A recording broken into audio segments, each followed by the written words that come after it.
Report में आपको हम बताने वाले हैं कि कौन कौन से नेता हैं जो नहीं पहुंच रहे हैं अयोध्या। तो कांग्रेस अध्यक्ष मल्लिकार्जुन खड़गे को भी निमंत्रण मिला था, लेकिन वो भी प्राण प्रतिष्ठा के कार्यक्रम में शामिल नहीं होंगे। कांग्रेस ने राम मंदिर के कार्यक्रम को राजनीतिक करार दिया और कहा कि बीजेपी और आरएसएस चुनावी फायदे के लिए इस समय ये कार्यक्रम कर रही है। लोकसभा में विपक्ष के नेता अधीर रंजन चौधरी ने भी राम मंदिर के उद्घाटन में शामिल नहीं होने को लेकर अपना निमंत्रण अस्वीकार कर दिया। कांग्रेस का शीर्ष नेतृत्व एक ही बात कर रहा है कि ये बीजेपी और आरएसएस का कार्यक्रम है।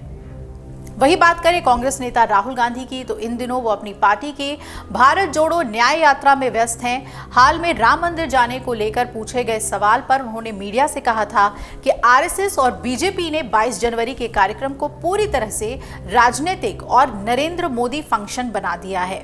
उन्होंने कहा था कि हम सभी धर्मों के साथ हैं। हिंदू धर्म से जुड़े सबसे प्रमुख लोगों जैसे शंकराचार्य ने भी अपने विचार प्रकट किए हैं कि ये एक राजनीतिक कार्यक्रम है, इसलिए हमारे लिए ऐसे किसी कार्यक्रम में जाना बहुत मुश्किल है जिसे प्रधानमंत्री और संघ के इर्द गिर्द तैयार किया गया है।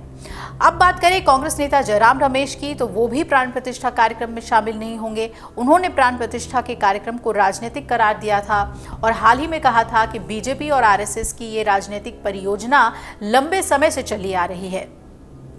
जयराम रमेश ने यह भी कहा था कि धर्म का राजनीतिकरण नहीं होना चाहिए। समाजवादी पार्टी के अध्यक्ष अखिलेश यादव को भी राम मंदिर के उद्घाटन समारोह में शामिल होने के लिए आमंत्रित किया गया है, लेकिन वो साफ कर चुके हैं कि 22 जनवरी को वो कार्यक्रम में शामिल नहीं होंगे और बाद में दर्शन करने जरूर जाएंगे।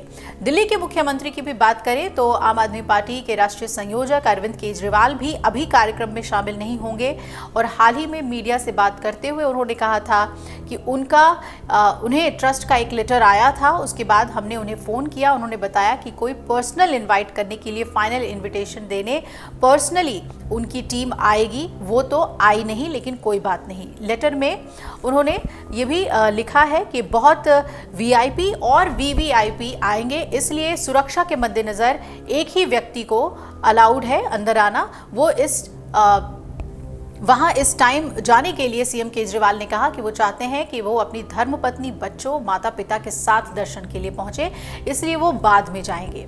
अब रुक कर ले पश्चिम बंगाल का, तो मुख्यमंत्री ममता बनर्जी भी रामलला के प्राण प्रतिष्ठा कार्यक्रम में शामिल नहीं होंगी। उन्होंने हाल में घोषणा की थी कि 22 जनवरी को वो सद्भाव रैली निकालेंगी और जिसकी थीम सभी धर्म बराबर है, ये है। और आरजेडी अध्यक्ष लालू प्रसाद यादव की बात करें तो वो भी उद्घाटन के लिए आमंत्रित हैं, लेकिन उन्होंने भी इसे अस्वीकार कर दिया। हालांकि उन्होंने कार्यक्रम में शामिल न होने को लेकर कोई वजह नहीं बताई। अब बात कर लेते हैं सीपीआईएम की, तो महासचिव सीताराम येचुरी को भी आमंत्रित किया गया था, लेकिन उन्होंने भी कार्यक्रम का राजनीतिकरण किए जाने की बात कहते हुए इसे अस्वीकार कर दिया। महाराष्ट्र की बात करें तो एनसीपी प्रमुख शरद पवार को भी प्राण प्रतिष्ठा समारोह में शामिल होने का निमंत्रण दिया गया, लेकिन उन्होंने ट्रस्ट के महासचिव चंपत राय को पत्र लिखकर कहा कि वो बाद में समय निकालकर राम मंदिर दर्शन करने पहुंचेंगे। अब बात करते हैं उद्धव ठाकरे की, तो महाराष्ट्र के पूर्व मुख्यमंत्री उद्धव ठाकरे को भी प्राण प्रतिष्ठा के कार्यक्रम में शामिल होने का निमंत्रण दिया गया।